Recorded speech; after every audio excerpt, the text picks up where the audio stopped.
So guys, so I just wanted to make a video talking about the Suns going into free agency this summer. Just some options they have with free agency, analyzing the roster, guys we could potentially pick up. I'm real excited, man, because we just got done with the draft. We picked up Aiden. That was coming for a long time, I think.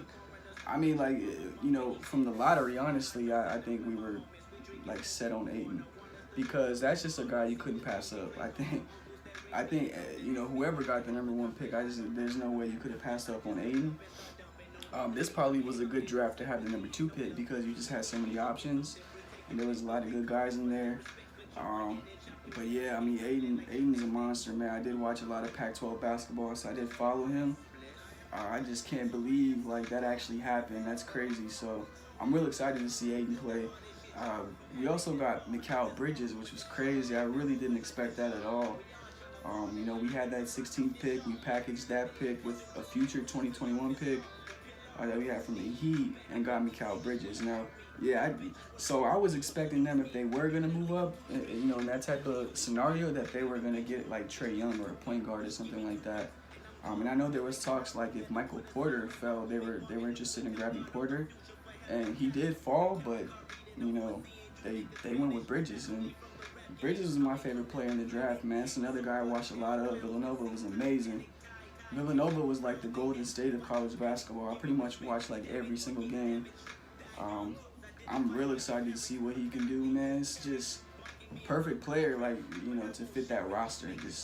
We're just getting a bunch of long guys that can play D, guys that can hit shots. So I really like the Bridges pickup. And then in the second round, we got the kid from France, Elio Kobo. I don't know too much about him. Like, just watching his game, he still looks like, pretty raw. Like, I don't think he's ready for the NBA game yet. But you just never know with these European guys, honestly. So he could be a bust or he could be a great player. He could be the next, Tony Parker for all I know. But that might be like a project type of player. So we'll see what we get from Okobo. I don't know yet. Yeah, they did sign him to a contract. They gave him guaranteed money, which is not typical for a second round pick. And that probably just has something to do with like, taking him away from Europe, because he could have went back to Europe to play. So obviously they think he's ready to play. So he's probably going to get playing time next season, but we'll see. So we also got George King in the second round, the kid from Colorado. I watched him play a little bit. He's a good player. He's a really good player. He might be one of those guys that's going to have to earn his way on the roster. He's still not, they haven't signed him yet. So, I don't know. But I think if they do, it might be like a two-way type of deal where he's going to have to work his way through the G League and prove that he's a good player. Just because we have so many guys on the roster already, and they're all young. Like, we have such a young roster, and we added four more young guys. So I think there's going to be drastic changes with the roster. So let's look at who we have currently on there. So let's break it down just by position. So point guards, we got Brandon Knight. So Brandon Knight at this point would probably be the starting one. You got the kid Okobo. You got Tyler Ulis still. So Tyler Ulis, I think, so they were supposed to make a decision on whether or not they're going to keep him, if they're going to pick up his option, but they pushed it back. So today is Wednesday, June 27th. They pushed it back till Saturday to make a decision. So I guess they're thinking about it, and it might depend on. Honestly, I think the only reason they would do that is there might be some sort of trade brewing, whether that's a big trade to bring in a new point guard, or whether it's just getting rid of Ulis for something, because Ulis still does have value. I just don't think he has a spot on this team anymore because, one, they drafted Okobo, and two, like I was saying, it's just such a young roster. We're gonna have to get some vets in here, get some new guys in here, because we've seen these guys play. These guys had, last season, the season before, to showcase their talent. This was not a good team, so everybody got to play. Nobody really impressed. So we'll see what happens with Ulis. I don't expect them to bring Ulis back. And then we still got Shaq Harrison as well. He was one of those guys that came from the G League last year. He was good, when he came in and played. I wouldn't mind seeing him, brought back maybe again on a two-way deal, have him start in the G League just because, like I said, it's just we got to get some vets in here. So at the shooting guard we got D Book, Troy Daniels, and then Davon Reed. Troy Daniels is great off the bench. He's definitely gonna be in the rotation next year. I like him. Davon Reed is another guy we're gonna have to make a decision on. He didn't really play last year. He was injured, pretty much the whole year. So you don't really know what you get from Davon Reed. So another decision they're gonna have to make there. Forwards: Josh Jackson, Mikal Bridges, T.J. Warren, Dragon Bender, Marquise Chris, Jared Dudley. Oh man, so I think they're gonna have to make a decision on Bender and Chris, man. Like that little experiment didn't work when they moved into the top 10. They had the fourth pick. They drafted Bender, moved into the top 10, and drafted Chris. And I think the idea was like, hey, let's draft two power forwards. And I think the thought process was, if one fails, we got this guy. And to be honest, I mean, they're both failures so far. I mean, it hasn't really worked out. The potential is still there. They're both still young guys, but it's just, we have to bring some new guys in here, man. Like, guys got to showcase their talent. And if I did have to keep one of these guys, I think I'm going to keep Bender. Bender always played solid defense. He always worked hard. His shot wasn't, like, his shot looks good, but the percentages say he's not a good shooter. But if you watch him in game, it's like his form is terrific. He's eventually going to knock those down. It's just going to take more time. He's going to have to boost his confidence and hit those shots. With Chris, it was real up and down.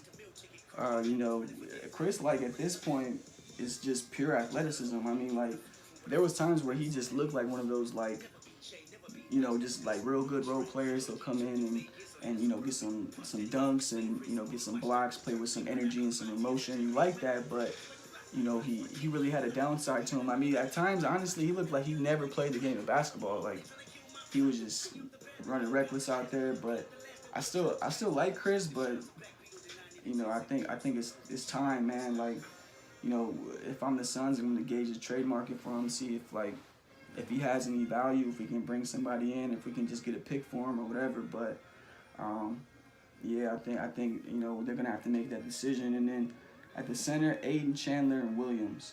So Williams is another guy that has an option, but his option isn't until like July. So that's like after free agency begins. So Williams, I think, if they don't bring anybody in, with free agency, you'll probably see them pick up that option. He didn't play last year as well. He was injured, but, he's a real good guy off the bench. Chandler's not going to play a lot.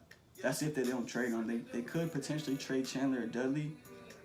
The reasons why, I wouldn't trade them, though, because they are expiring deals. So they're going to be gone next season. That's when their deals expire. But they bring vet leadership. I definitely want Chandler on the team, to kind of tutor and mentor Aiden and just kind of be like that gel on the team, that veteran leadership, and kind of, just like tell guys what's going on. Like, he's very vocal. He's going to let you know, like, hey, you're doing this wrong or blah, blah, blah. I'm going to want those type of guys on this team. So to me, that I'm keeping them for now, but they could have, like, value mid-season. Those expiring contracts always have value mid-season. So, like, let's keep them from now and see what's going on, what kind of team we got, and then kind of worry about that later. So, yeah, but with Allen Williams, if we get, like, a big-time free agent, you're probably going to see him cut just to open up more cap space. They let go of Peyton already and Alex Lynn. That was a long time coming. I gave up on Alex Lynn a while ago, man. He was just, yeah, it was time for Alex to go. And they've already said they're not bringing those guys back, so they've renounced their rights. You still got Alex Peters and Daniel House Jr. Those guys probably aren't coming back. So looking at the roster, I would say what we definitely need is just veteran guys.